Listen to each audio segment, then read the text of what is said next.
One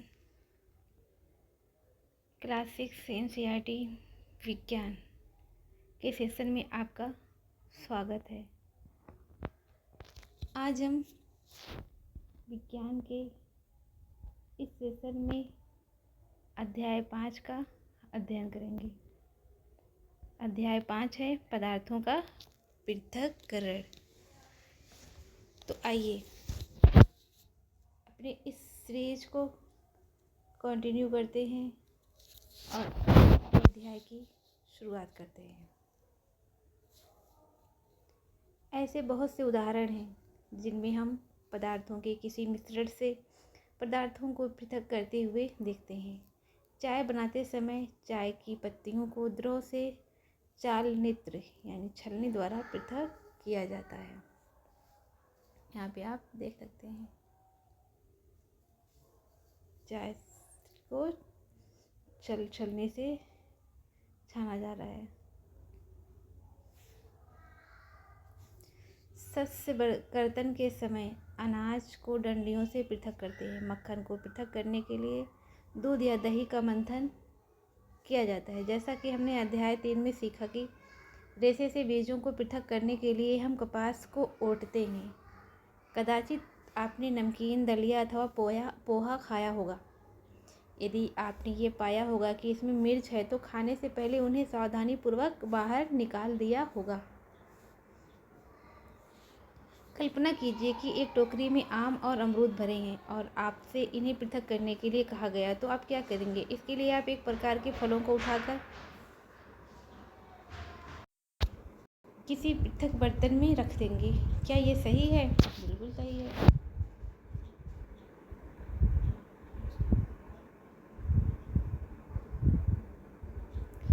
ऐसा करना सरल प्रतीत होता है, परंतु यदि पृथक किए जाने वाले पदार्थ आम या अमरूद की तुलना में बहुत छोटे हों तो उन्हें पृथक करने के लिए क्या करना होगा? कल्पना कीजिए यदि आपको रेत और नमक के मिश्रण से भरा कोई गिलास रख दिया जाता है, तो मिश्रण से रेत के कणों को हाथ से बीनकर पृथक करने की सोचना भी असंभव है।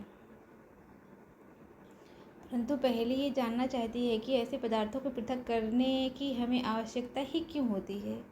तो आइए क्रियाकलाप के थ्रू हम अपने इस पहेली के सवाल को सुलझाते हैं, जो कि आपके भी मन में होगा ऐसे सवाल। तो सारणी 5.1 के कॉलम 1 में पृथक्करण के कुछ प्रक्रम दिए हैं।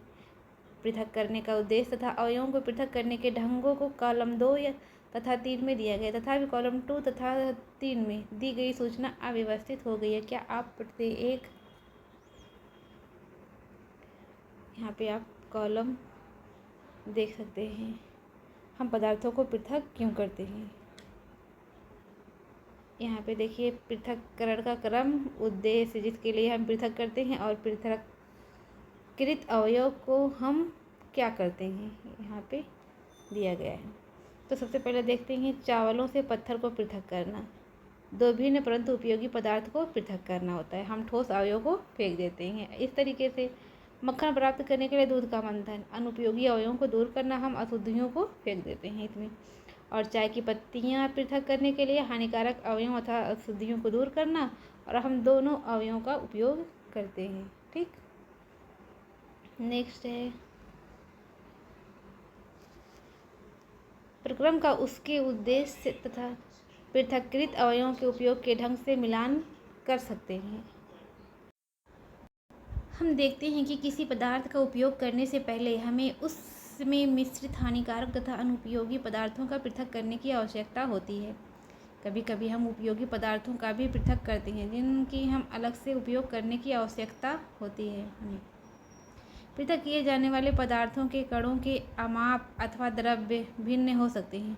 ये ठोस, द्रव या गैस भी हो सकते हैं। इसलिए हम किन्हीं पदार्थों के ऐसे मिश्रण का पृथक्करण कैसे करते हैं जिनके गुणधर्म में अत्यधिक भिन्नता है। आइए देखते हैं पृथक्करण की विधियाँ।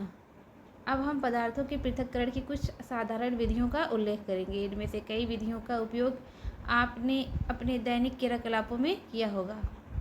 हस्तचयन, क्रियाकलाप 2, आगे देखते हैं।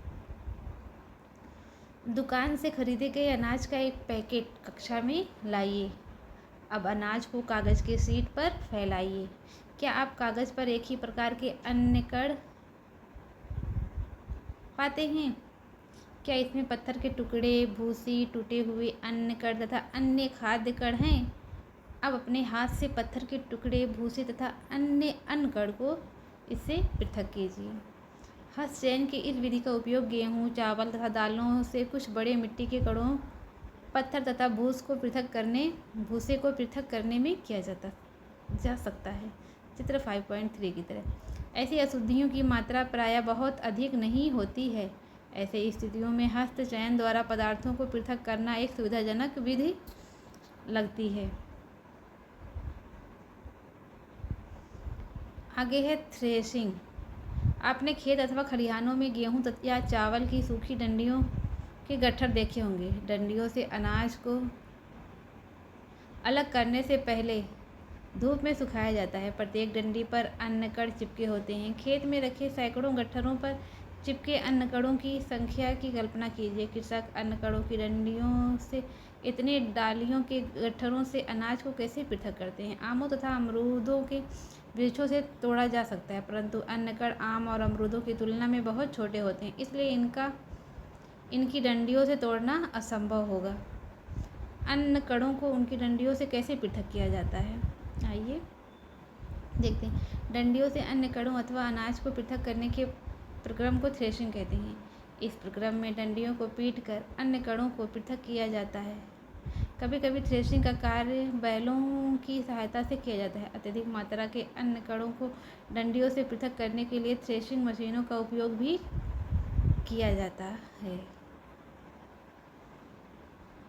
निष्पामन क्रियाकलाप 3।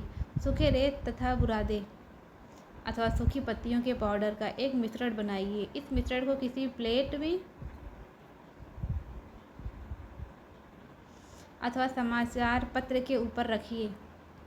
मिश्रण को ध्यान से देखिए। क्या आप दोनों अवयवों को आसानी से पृथक कर सकते हैं? क्या दोनों अवयवों के कणों के माप समान हैं? क्या हस्तचयन द्वारा इन अवयवों को पृथक करना संभव है? अब आप इस मिश्रण को खुले मैदान में ले जाइए तथा किसी ऊंचे समतल स्थान पर खड़े हो जाइए। मिश्रण को प्लेट में अथवा समाचार पत्र पर रखिए। जिस प्लेट अथवा समाचार पत्र पर मिश्रण रखा है उसे पकड़कर हवा में कंधे की ऊंचाई तक ले जाकर थोड़ा सा टेढ़ा कीजिए ताकि मिश्रण धीरे धीरे नीचे फिसले। क्या होता है? क्या दोनों अवयव रेत एवं बुरादा या सूखी पत्तियों का पाउडर एक ही स्थान पर गिरते हैं? क्या कोई अवयव ऐसा है जो वायु द्वारा दूर उड़कर गिरता है? क्या वायु मिश्रण के दोनों अवयवों को पृथक करने में सफल हुई? किसी मिश्रण के अवयवों को इस प्रकार पृथक करने की विधि निष्पामन कहलाती है। निष्पामन का उपयोग पवनों अथवा वायु के झोंकों द्वारा मिश्रण से भारी तथा हल्के अवयवों को पृथक करने में किया जाता है। साधारणतया किसान इस विधि का उपयोग हल्के भूसे को भारी अन्य कणों से पृथक करने के लिए करते हैं। आइए हम आगे देखते हैं। भूसे के हल्के कण पवन के साथ उड़कर दूर एकत्र हो जाते हैं, जबकि भारी अन्य कण पृथक होकर निष्पादन प्लेटफॉर्म के निकट एक ढेर बना लेते हैं। आप गांव में देखते होंगे। अलग हुए भूसे को पशुओं के चारे सहित अन्य कई प्रयोजनों में प्रयोग किया जाता है। चालन। कभी कभी हमें आटे से व्यंजन बनाने की इच्छा होती है। हमें इसमें उपस्थित चोकर तथा अन्य अशुद्धियों को पृथक करने की आवश्यकता होती है। तब हम क्या करते हैं? इसके लिए हम चलनी का उपयोग करते हैं तथा उसमें आटा डालते हैं। देख लीजिए आप।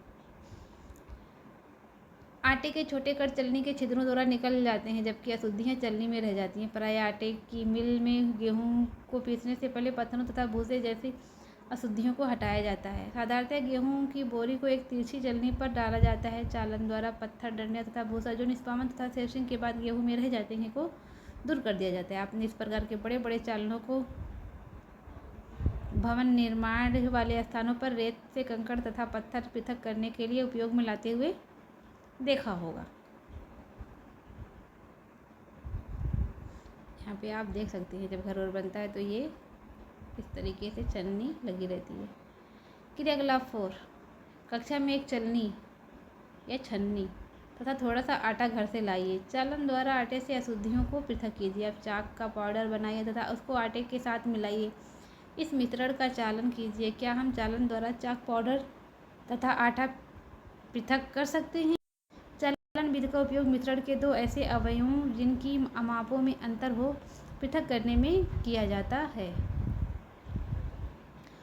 अवसादन, निस्तारण तथा निस्पंदन। कभी कभी मिश्रण के अवयवों को निष्पादन अथवा हस्तचयन द्वारा पृथक करना संभव नहीं होता है। उदाहरण के लिए चावल तथा दाल में धूल, मिट्टी जैसे हल्के कण हो सकते हैं। चावल तथा दालों को पकाने से पहले इस प्रकार की अशुद्धियाँ कैसे पृथक करते हैं? प्रायः पकाने से पहले चावल या दालों को जल से धोया जाता है। जब आप चावल या दाल में जल डालते हैं तब उन पर चिपकी हुई अशुद्धियाँ जैसे मिट्टी व धूल के कण पृथक हो जाते हैं। ये अशुद्धियाँ जल में चली जाती हैं जिससे जल थोड़ा मटियाला हो जाता है। अब सोचिए, बर्तन की तली में कौन डूबेगा, चावल या धूल? क्यों? आपने देखा कि बर्तन को थोड़ा सा टेढ़ा करके जल को बाहर गिराया जाता है। मिश्रण में जल मिलाने पर बाहरी अवयवों के नीचे तली में बैठ जाने के प्रक्रम को अवसादन कहते हैं। अवसादित मिश्रण को बिना हिलाए जल को मिट्टी सहित उड़ेलने की क्रिया को निस्तारण कहते हैं। आइए अब हम ऐसे अन्य मिश्रणों का पता लगाते हैं जिसमें अवयवों को अवसादन तथा निस्तारण विधि द्वारा पृथक किया जा सकता है। यहाँ पे आप देख सकते हैं, चित्र के थ्रू आप यहाँ पे देख सकते हैं। यहाँ पे किसी मिश्रण के दो अवयवों को अवसादन तथा निस्तारण द्वारा पृथक किया जा रहा है। यहाँ पे नेक्स्ट है, यही सिद्धांत ऐसे द्रव्यों के मिश्रण को पृथक करने में उपयोग में लाया जाता है जो आपस में मिश्रित नहीं होते। उदाहरण के लिए तेल तथा जल को उनके मिश्रण से इसी विधि द्वारा पृथक किया जा सकता है। यदि द्रव के ऐसे मिश्रणों को कुछ समय के लिए रखा रहने दिया जाए तो वे दो पृथक पृथक परतों में बढ़ जाती हैं। इसके बाद जो अवयव ऊपरी परत बनाता है उसे निस्तारण द्वारा पृथक कर सकते हैं। आइए फिर से ठोस तथा द्रव के किसी मिश्रण पर विचार करें। चाय तैयार करने के बाद आप चाय की पत्तियां पृथक करने के लिए क्या करते हैं?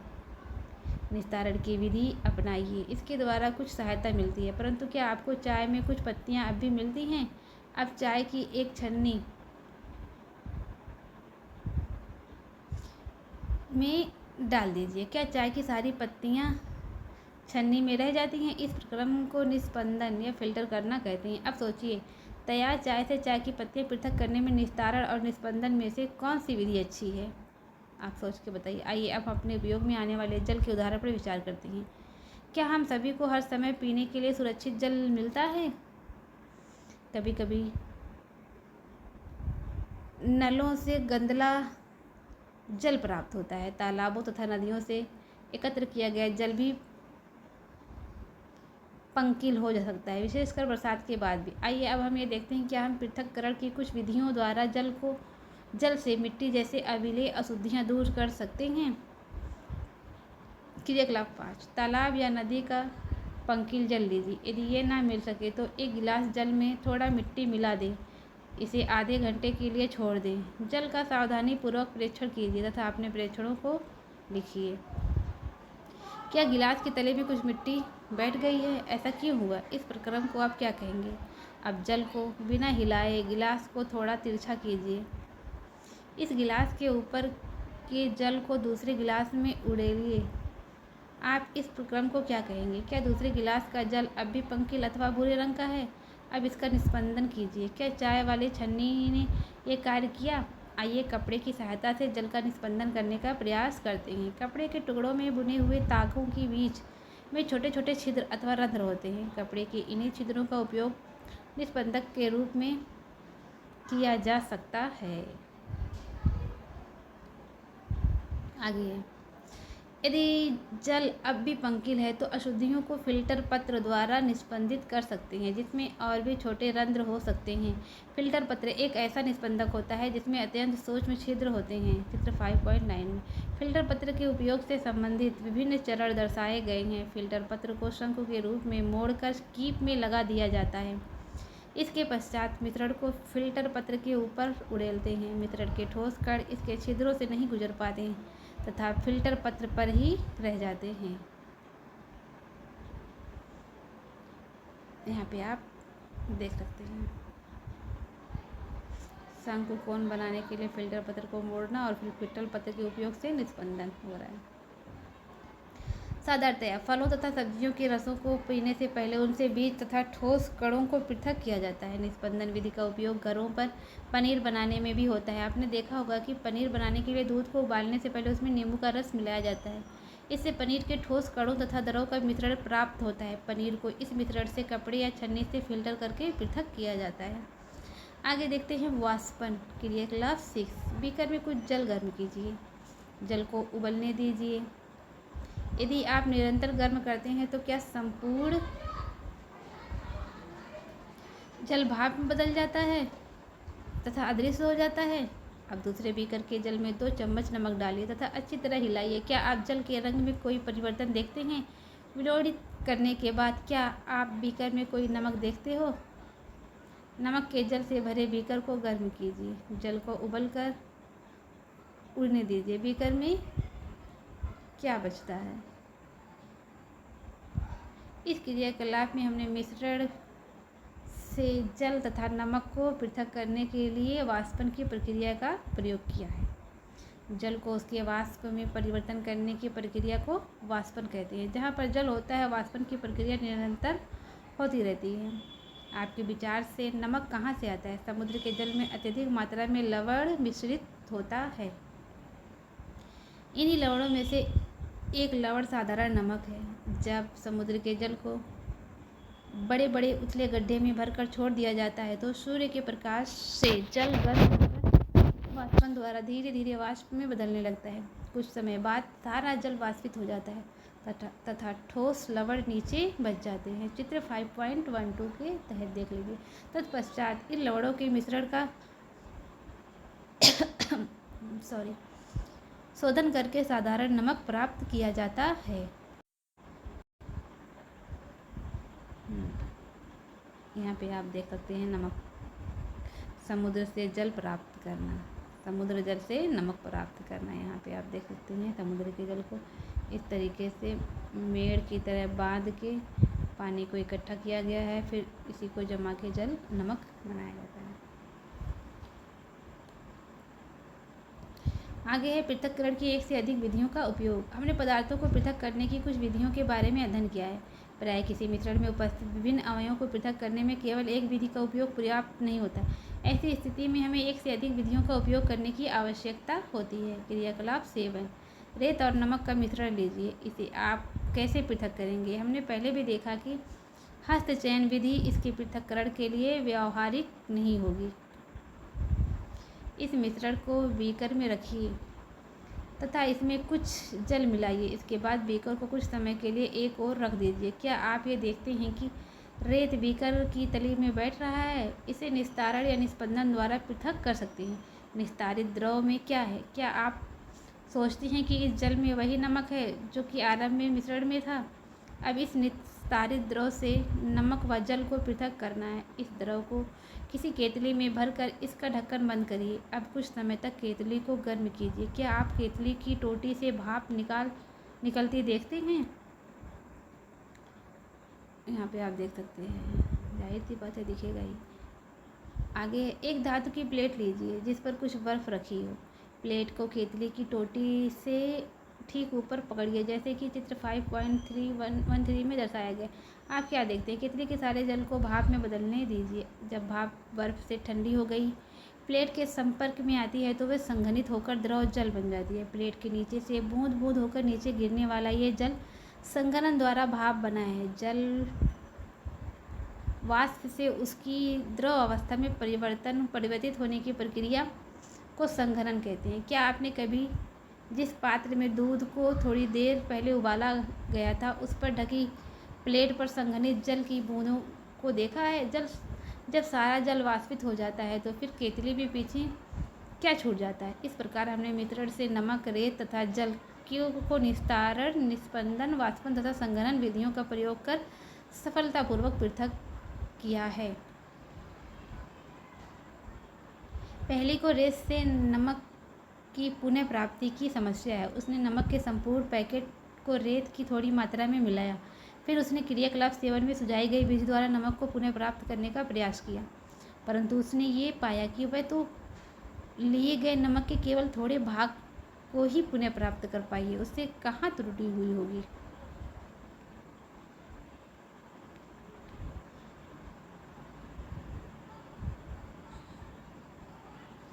आगे हम, क्या जल किसी पदार्थ को कितनी भी मात्रा को घोल सकता है। अध्याय 4 में हमने पाया कि कई पदार्थ जल में घुलकर विलयन बनाते हैं, तब हम उन पदार्थों को जल में विलेयी कहते हैं। यदि हम जल की मात्रा निश्चित रखकर उस पदार्थ की मात्रा निरंतर बढ़ाते हैं तो क्या होगा। क्रियाकलाप 8 देखते हैं। आइए, इस कार्य के लिए आपको एक बीकर अथवा गिलास, 1 चम्मच नमक तथा जल की आवश्यकता होगी। आधा कप जल बीकर में उड़ेलिए, 1 चम्मच नमक इसमें डालकर तब तक विलोड़ित कीजिए जब तक कि ये पूरी तरह से ना घुल जाए। अब फिर 1 चम्मच नमक डालिए और भली भांति विलोड़ित कीजिए। इस प्रकार एक चम्मच करके नमक मिलाते तथा विलोड़ित करते जाइए। कुछ चम्मच भर नमक मिलाने के बाद क्या आप ये पाते हैं कि कुछ अविलेयी नमक बच जाता है और बीकर की तली में बैठ जाता है। यदि हाँ, तो इसका अर्थ ये हुआ कि अब इस जल में अधिक नमक नहीं घुल सकता। अब ये विलयन संतृप्त विलयन कहलाता है। यहाँ एक संकेत है जो ये बताता है कि उस समय संभवतः क्या गलत हुआ जब पहेली ने रेत में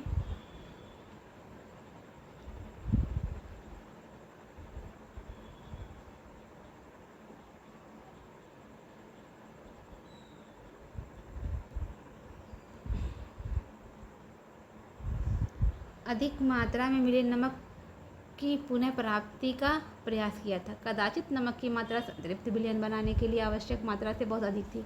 अविलेय नमक रेत के साथ मिला रह गया जिससे पुनः प्राप्त नहीं किया जा सका। वह अधिक मात्रा में जल का उपयोग करके अपनी समस्या हल कर सकती थी। कल्पना कीजिए कि उसके पास मिश्रण में सारे नमक को घोलने के लिए पर्याप्त मात्रा में जल नहीं है। क्या किसी अन्य उपाय द्वारा जल की उसी मात्रा में संतृप्त विलयन बनाने से पूर्व पहले से अधिक नमक घोला जा सकता है। आइए हम पहले की सहायता करने का प्रयास करें और क्रियाकलाप 9 देखें। चलिए, बीकर में कुछ जल लीजिए तथा उसमें तब तक नमक मिलाइए जब तक कि इसमें और नमक ना घुल सके। इस प्रकार हम नमक का जल में संतृप्त विलयन प्राप्त होता है। अब इस संतृप्त विलयन में कम मात्रा में नमक मिलाइए और इसे गर्म कीजिए। आप क्या पाते हैं, बीकर की तली वाले नमक का क्या हुआ। क्या अब ये घुल गया। यदि हाँ, तो क्या इस विलयन को गर्म करने पर इसमें और अधिक नमक घोला जा सकता है। इस गर्म विलयन को ठंडा होने दीजिए। क्या बीकर की तली में नमक पुनः बैठता दिखाई देता है। यह क्रियाकलाप सुझाता है कि गर्म करने पर नमक की अधिक मात्रा घोली जा सकती है। क्या जल में विभिन्न विलेय पदार्थों की समान मात्रा घुलती है। आइए पता लगाते हैं। क्रियाकलाप 10। 2 गिलास लीजिए और प्रत्येक में आधा कप पानी भरिए। 1 गिलास में 1 चम्मच नमक डालिए और तब तक विलोड़ित कीजिए जब तक कि वह घुल ना जाए। आइए, 1 चम्मच नमक की मात्रा विलयन संतृप्त होने तक डालते जाइए। नमक के चम्मचों की संख्या जो कि घोली गई है को 5.2 में लिखिए। अब इस क्रियाकलाप को चीनी से दोहराइए। आप इसको जल में विलेय अन्य पदार्थों से भी दोहरा सकते हैं। 5.2 से आप क्या जानकारी प्राप्त करते हैं। क्या आपने पाया कि जल विभिन्न पदार्थों की भिन्न भिन्न मात्रा को घोलता है। हमने पदार्थों के पृथक्करण की कुछ विधियों के विषय में चर्चा की है। इस अध्याय में प्रस्तुत पृथक्करण की विधियों का उपयोग विज्ञान प्रयोगशालाओं में भी किया जाता है। हमने ये भी सीखा कि पदार्थ को द्रव में घोलने से विलयन बनता है। यदि विलयन में और पदार्थ ना घुल सके तो ये संतृप्त विलयन कहलाता है। तो ये रहा हमारा आज का चैप्टर फिनिश्ड। अब कल फिर मिलेंगे हम अपने नेक्स्ट चैप्टर से और हमारा नेक्स्ट चैप्टर है अध्याय 6, हमारे चारों ओर के परिवर्तन। तो एनसीईआरटी की इस सीरीज़ को फॉलो करते रहिए और एनसीईआरटी की पूरी बुक रीड करिए मेरे साथ, जो कि आपके एग्ज़ामिनेशन में काफ़ी हेल्पफुल होगा। देख सकते हैं आप हमारी इस सीरीज़ को। हम पूरी NCERT class 6 to 12th cover करने जा रहे हैं। आप प्लेलिस्ट में हर सब्जेक्ट को फॉलो कर सकते हैं, हर सब्जेक्ट को देख सकते हैं और मेरे चैनल को फॉलो कर सकते हैं। धन्यवाद।